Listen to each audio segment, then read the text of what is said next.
In this video, I'm going to show you how to insert 3D models in your Microsoft Word.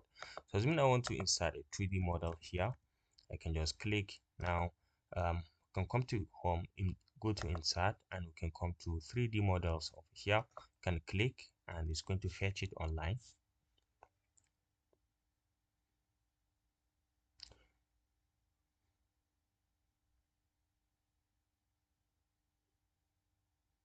So you can see the different 3D models that we have, different types that you can easily bring in.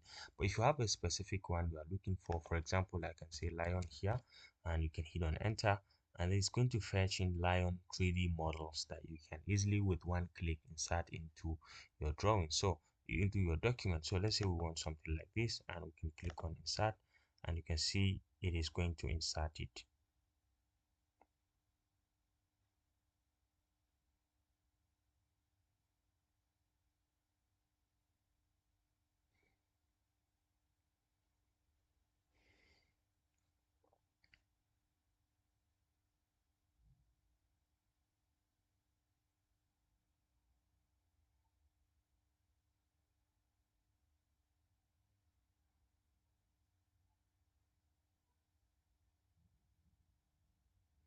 And you can see right now our 3D model has just been inserted.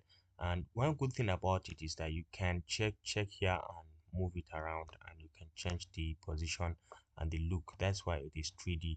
It is in three-dimensional. So you can select and you have this option to move it and show any section of it that you want to show.